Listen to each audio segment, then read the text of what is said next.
Good evening. Welcome to another episode of African Affairs. We are back to our roundtable, and our topic for today is what does Brexit mean for Africa? On the table today, we have on my right Tony Kwanga. Tony Kwanga is from Uganda, and his statement is Brexit will only be an opportunity if Africa becomes internally organized. And on my left, I have Harrison Mulima. Harrison Mulima is from Tanzania, and his statement is at least some African countries could use Brexit as a scapegoat to reject the EU deal. On my far left, I have Oheneba Boateng. He's from Ghana, and his statement is Africa shouldn't care about Brexit. I'm the moderator for today. My name is Linda Irulo. And now I'll be opening the floor to our panelists to dive into this topic. What does Brexit mean for Africa? I'll start with a question. Is it looking good or bad for Africa? Oheneba. I don't think we should really even think about whether it looks good for us or not, because nobody knows how Brexit is going to look like in the first place. Mm-hmm. Even Britain doesn't know how it's going to look like, right? So I think we shouldn't even think about how it's going to look like on our part. We should just wait and see what they decide and where they place themselves before we can interact with them on any level, right? Okay, but on that note, I need to bring us to a point that the IMF, the International Monetary Fund, has made a claim that by 2019, the Commonwealth would contribute more to world economy than the EU. So maybe it would be attractive for Commonwealth countries and the UK to renegotiate and collaborate more. What's your position on that? And Harrison, you have an opposing position to Oheneba. For me, I think African countries should really check what is going on with Brexit, because like I said in my statement, that Brexit has been used by some African countries to reject EU trade deal, because we know once you're in the EU, you delegate your trade policy to the EU. That means Brexit could not run its own trade policy. Yeah, they depended on Brussels. Yeah, that means if there is Brexit, it would mean that most of these African countries would have to, before they were trading with UK within EU, and most of these countries, like at least some East African countries, they were preferring to have this trade deal with the EU, but their biggest focus was UK. Okay. Right? So that means now when you talk about Brexit, it's very hard for most of the African countries, because now they have to do like a separate deal for UK and a separate deal for EU. Mm-hmm. And this is for African countries, I think it's going to be difficult. It's going to be difficult because in the end, it was nice. It's going to increase another biggest actor.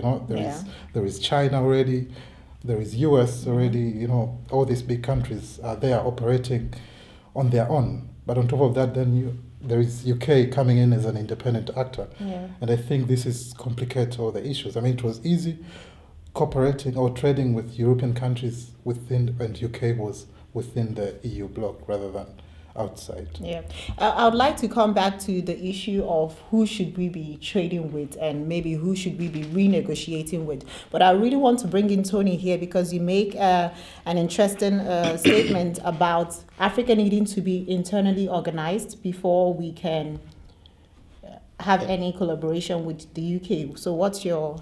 Thank you. So I would maybe a little bit digress from the first speaker, Boateng, because to me, yes, I agree that there is uncertainty about what the Brexit will look like. Yeah, mm-hmm. But linked to my stand is that internally, they always say that there is no permanent friend, only permanent interest in international relations. So UK is a big economy. In fact, UK, a population of 65 million, is bigger than the African continent, which is 1.2 billion. Okay, so they have a lot of money at their disposal as a country that they can invest in Africa. So when I say we need to organize ourselves internally, that means we can negotiate a better trade deal. And the majority of the Commonwealth countries are sitting in Africa. Okay, with our youthful population, we can negotiate a better deal than we were in a position when they were blocked as the European Union. Because UK leaving European Union means they are at a desperate position. And if we are organized internally, we can aggressively negotiate for better deal and invest. We will put a lot of investment. I can see. If you listen to the discussions on Brexit, right, and they talk about who or the countries or the regions that Brexit is going to affect in whatever form, do you hear about Africa? Nobody talks about Africa because nobody is really looking out for Africa's interest in whatever happens with Brexit. It really depends on what level, though. I agree with you that we need to be more organized, but it shouldn't necessarily be because we want to get some benefits from Brexit or whatever. If we are well organized within ourselves, right, and able to put in place and actually realize this trade, the free trade agreement that we recently signed, for instance, right, we will have more leverage within the continent, trading within the continent. Of course, there are also aspects of international trade where we cannot trade ourselves. We have to go outside of it, right? Okay. But to me, for Africa, Brexit is not a big thing if we take your advice to be more organized on our own. Right? If I may interject a little bit, you look from the I get the intra-trade component. I'm not saying we should do less of that. What I'm saying is that there is a huge opportunity here. So statistic-wise, you come from Ghana. There are a lot of Ghanaians who are living in the UK.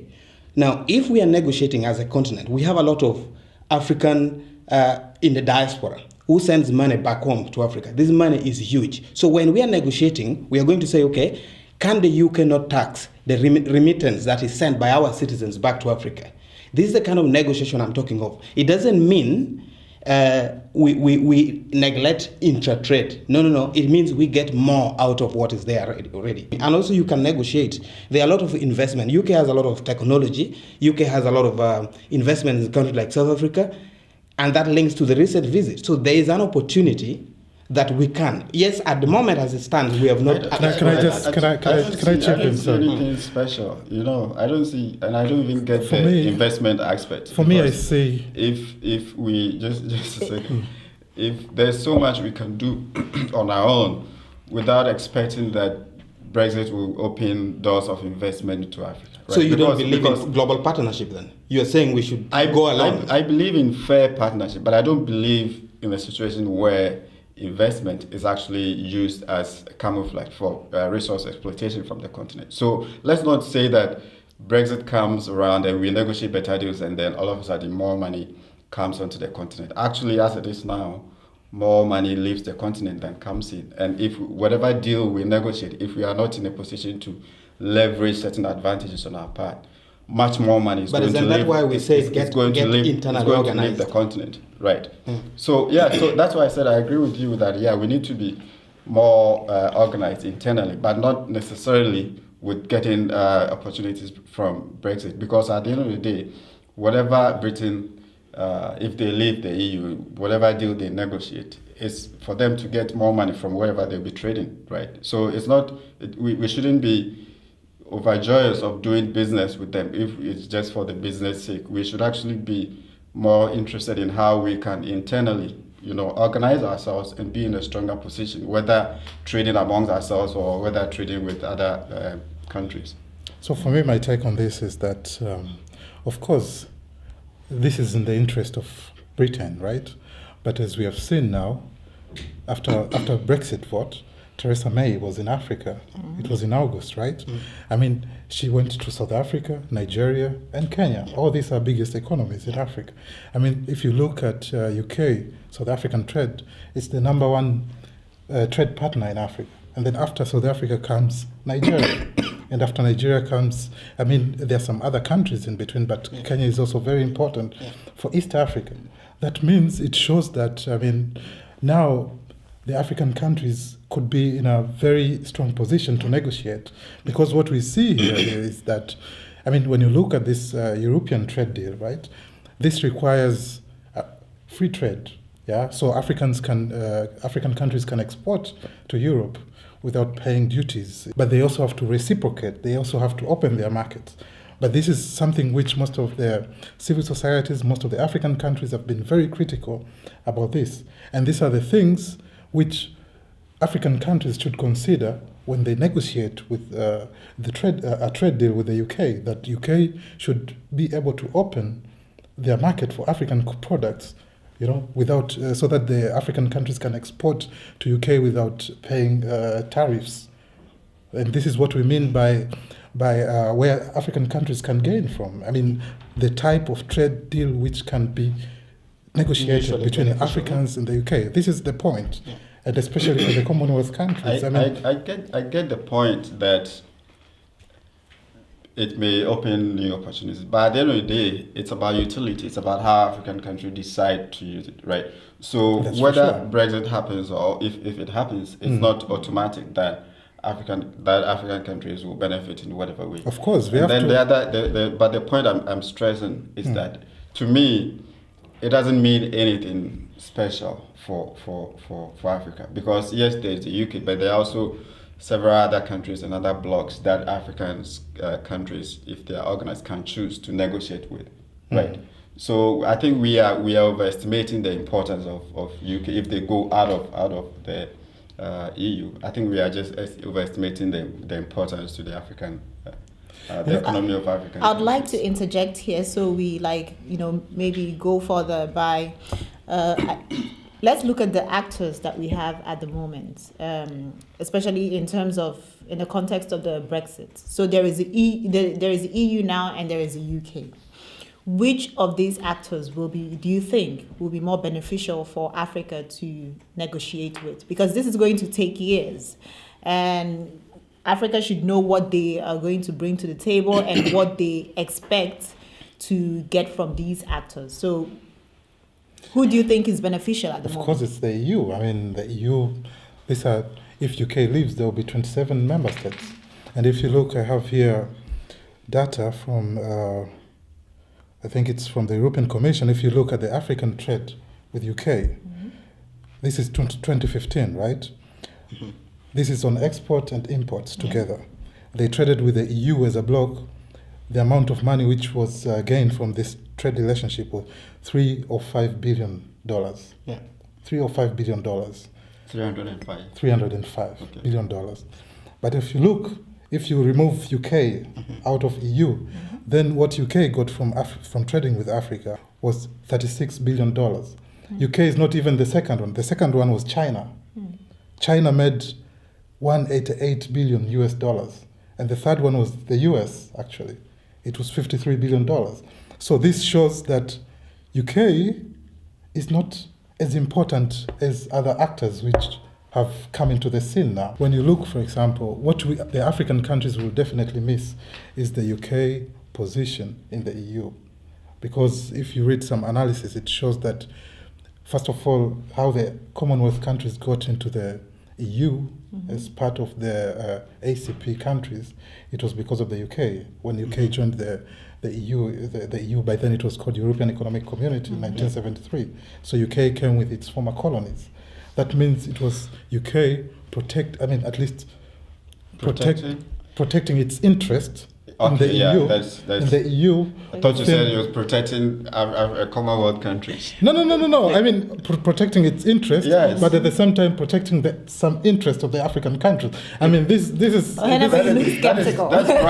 probably just a excuse. No, I don't think. Boateng is coming from that. I don't think any country or any world leader or whatever can look out for African interest. No, I don't think anybody cares that much about Africa to look out for Africa's interest. Africans have to look out including for some their own, African leaders as well. for their own interest. But I agree with you. you're coming from the point of frustration and you have given up on this. This is No. this is what I'm recognizing. I'm being realistic. Do you think any country cares about African interest? let's go to the statistics. Okay, the figures that Harrison has given here paints a very good picture. But if you pick a single country in the European Union, UK is the biggest trading partner as a single country to Africa.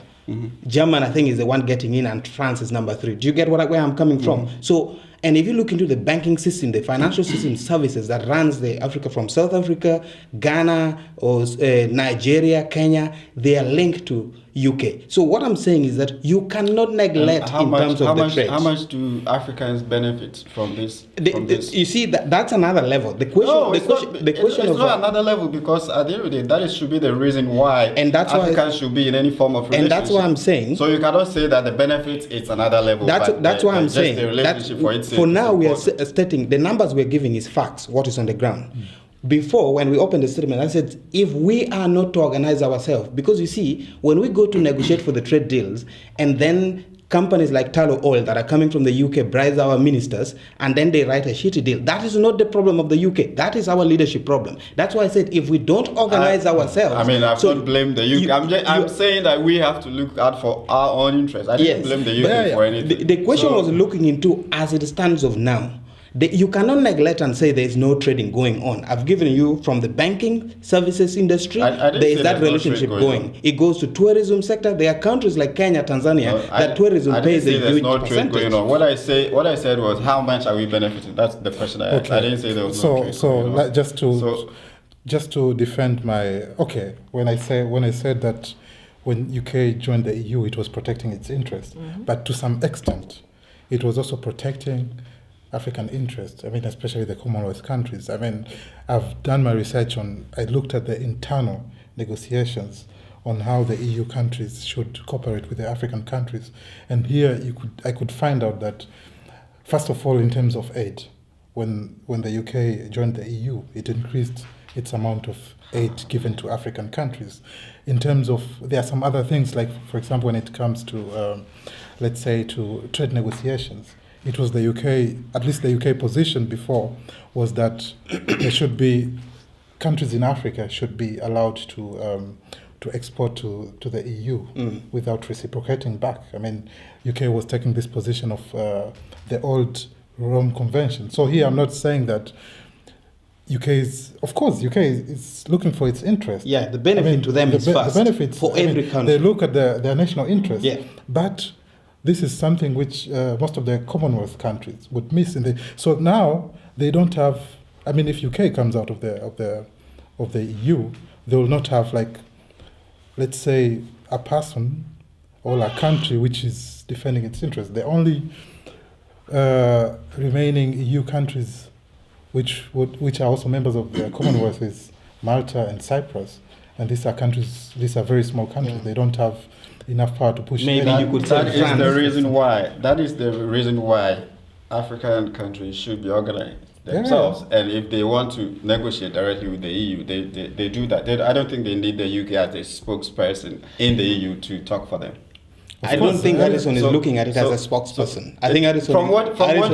That's what I get from what he's saying. No, I mean, it's about UK protecting its interests at the same time protecting the interest. So it's balancing. It's about balancing interests. Balancing anything. Protecting its interest, protecting African interests is probably one of the ways to protect its own interests. But that's what we mean. So the point I'm making is that it's always the UK's interest, or whoever is dealing with Africa, always have their interest. But there's always a knock-on effect as well, right? And you think it's better to be the knock-on effect instead of being having your interest at We are not disagreeing that African continent is not benefiting from the way it is now arranged. If I got what Harrison said was that in the fora, when they meet at Brussels,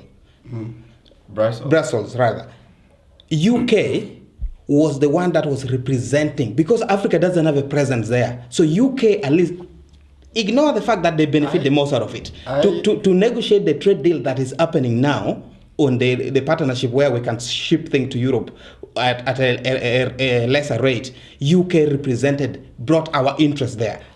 And you think Neglect that's the not a fact that problem? however small it is, that's a fact. I want to kind of like stress our discussion on Oheneva's point, because a journalist who interviewed the Prime Minister, Theresa May, during her visit in South Africa, made note of the fact that this is the first time. Like, isn't there a hint to us that Africa is becoming a fallback option for Britain's Exactly. situation? It is. That's what the African countries should leverage on. That's why I'm saying that we shouldn't see this as anything special, right? To me, it's just whichever leader visits Africa is just out there for their own interests. And of course, in international relations, it's nice to be nice with everyone, but you should always keep a focus on your interest. You see, to answer the question you posed, if I may, in 1 minute, is that so when she visited the Hankers, so as you said, the countries she visited are Hankers zones, they play key roles in those regional blocks in Africa. Now, two key things that stood out. One, she wanted to strengthen trade with Africa. That means it benefits the UK companies, but any trade relationship, as long as you negotiate it well, you benefit from it as well, because either Africans will be, production or assembling plants will be in Africa, or foreign direct investment. Either way, Africa would benefit something out of it. It's better than what it is now. Even when we negotiate a strong position and we have, let's say, free trade, not free trade, but UK opens its market, and still we have not done our homeworks. We have not moved from producing raw materials to processing to manufacturing stuff and send really products rather than raw material. Still, it will not help. This was a trade deal actually we got from the EU. Before the Cotonou Agreement that we had. And do you think the UK, for instance, or the EU will help Africa industrialize? No, this is something we need to help ourselves. Exactly. This is something we need to help ourselves. Exactly. And so, everybody's taking care of its interests. Yeah, China, exactly. Though very friendly, but also China is also on their interest ahead of everything. UK is also on the interest. Yeah. Now it looks like Africa is becoming very important for the UK. And that's why we have to take advantage and be a bit more difficult, because they're in a desperate position. While Brexit is not yet completely realized, anyway, I'm not sure how it will take. I don't believe that it's going through. I don't see it starting in March, but now, the negotiations are still continuing. This is the time where we need to prepare ourselves for all this. We should also not forget that we are talking about Africa as a continental bloc and all that, but there is actually a lot of variation when it comes to what works within the continent, because now the UK, for instance, if they're going to build any fresh partnerships in Africa, they are going to fall back on their former colonies. So let's say Commonwealth countries. The Commonwealth That was clear from the visit as well. So within the continent, actually, there's going to be a lot of tensions, as to which countries can, deal with the EU the EU and the UK when it comes to trade. France will also be still trying to maintain this colonial ties, so they might actually also try, even if not in terms of trade, they would also try to shore up the kind of relationship, with their former colonies. What you're saying? So it's going to be very difficult for us to organize internally if these francophone and anglophone countries separately see Brexit maybe from the English side as an opportunity to rebuild a certain relationship that was lost during the UK's membership in the EU, right? And if France also sees that and decides to kind of strengthen their organization with the former colonies, right? So that's why I've been saying that a lot of the work that we need to do is actually internal, right? For us to actually identify what is really important for us. Is it important for us to pursue economic freedom among ourselves first, or is it important for us to rely on the same old colonial relationships that have not really benefited us in any meaningful way, right? So the work actually needs to be done internally, and I think once it's done internally and we have a stronger voice and are able to use the leverage we have, we can get a better deal in whichever platform that we So negotiate on. talking about doing the work internally, I'd like us to like round up our discussions. In the event of the Brexit and future negotiations between Africa and the Western world, because it seems that we become more and more pawns in the hands of Western countries. What concrete ways would you suggest that Africa as a continent should, move towards negotiating with other countries in the world? Interesting. Okay, so, yeah. I think we have already, as a continent, I know a few months ago in Rwanda that we signed this intra-African, but most importantly, what we have now is the regional bloc.